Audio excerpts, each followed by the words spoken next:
TVK president Vijay சொல்லியிருக்காரு.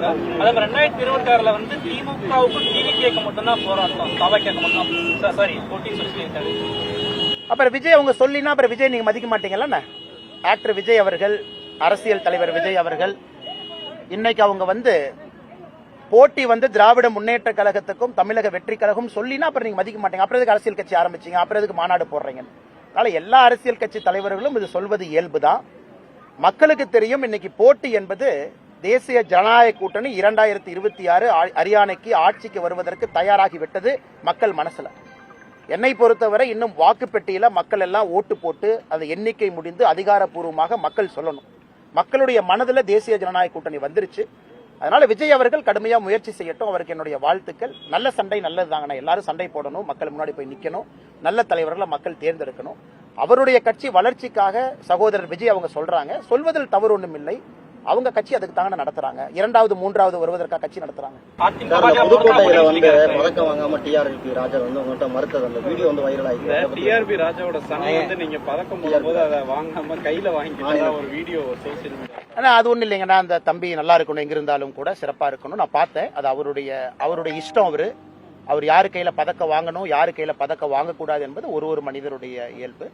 என்னை பொறுத்தவரை டிஆர்பி ராஜா அவருடைய மகன் எங்கிருந்தாலும் கூட சிறப்பா இருக்கணும், இந்த துறையில சாதனை பண்ணணும், ஒரு பெரிய மனிதரா வளரணும் என்று நான் மனதார வாழ்த்துகின்றேன். அது என் கையில பதக்கம் வாங்க மறுத்துட்டாரு, இன்னொருத்தர் கையில வாங்கினா எனக்கு அது முக்கியம் இல்லைங்கன்னா நல்ல மனிதரா வரணும். அது மட்டும் தான் என்னுடைய.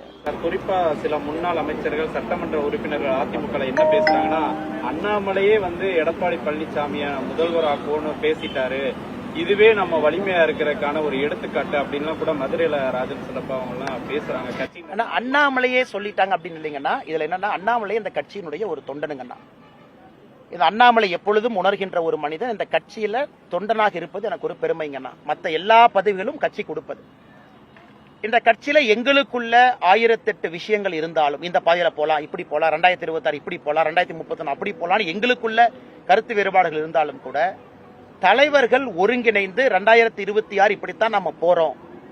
தேசிய ஜனநாயக கூட்டணியினுடைய முதலமைச்சர் வேட்பாளர் திரு எடப்பாடி பழனிசாமி அவர்கள் என்று சென்னை பிரஸ் மீட் அதுல தெளிவாக சொன்னோம்.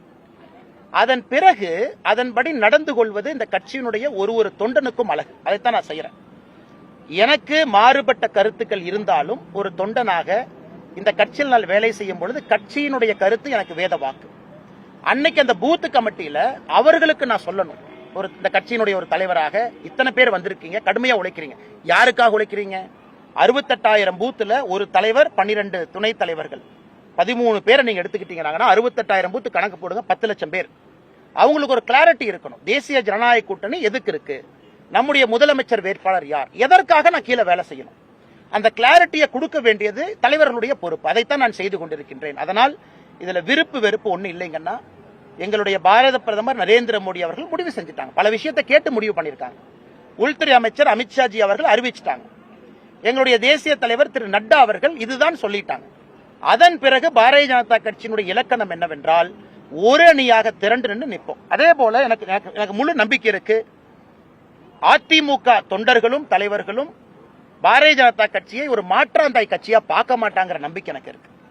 நாங்க உயிரை கொடுத்து எங்களுடைய தலைவர்கள் சொன்ன பிறகு நாங்க உயிரை கொடுத்து தேசிய ஜனநாயக கூட்டணி ஜெயிக்கணும்.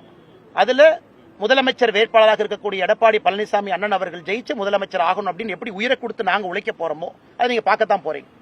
அதே போல அனைத்து இந்திய அண்ணா திராவிட முன்னேற்ற கழகத்தினுடைய வலிமை மிகுந்த தொண்டர்களும் தலைவர்களும் பாரதிய ஜனதா கட்சி எங்க நிக்குதோ அவர்களை நம்ம ஜெயிக்க வைக்கணும்.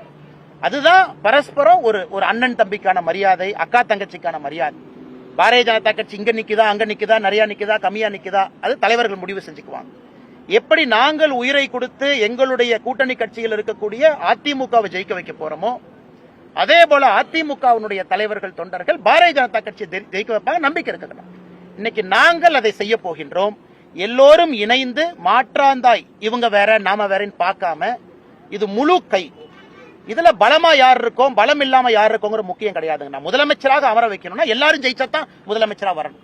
அத்தனை இடத்திலும் ஒரு வலிமையான போட்டி இருக்கக்கூடிய சூழ்நிலையில எல்லா இடத்திலும் 234 தொகுதியிலும் நம்முடைய வேட்பாளர்கள் ஜெயிச்சாதான் அண்ணன் எடப்பாடி பழனிசாமி அவர்களை முதலமைச்சர் நாட்கள் அமர வைக்க முடியும். அதனால அனைத்து இந்திய அண்ணா திராவிட முன்னேற்ற கழகத்தினுடைய தலைவர்கள் சில பேர் சொன்னீங்க, மரியாதைக்குரிய தலைவர்கள் தொண்டர்கள் எல்லாம் பாரதிய ஜனதா கட்சியுடைய வெற்றிக்கும் அந்த களத்துல கடுமையாக பாடுபடுவார்கள் என்கின்ற முழு நம்பிக்கை எனக்கு இருக்குங்க.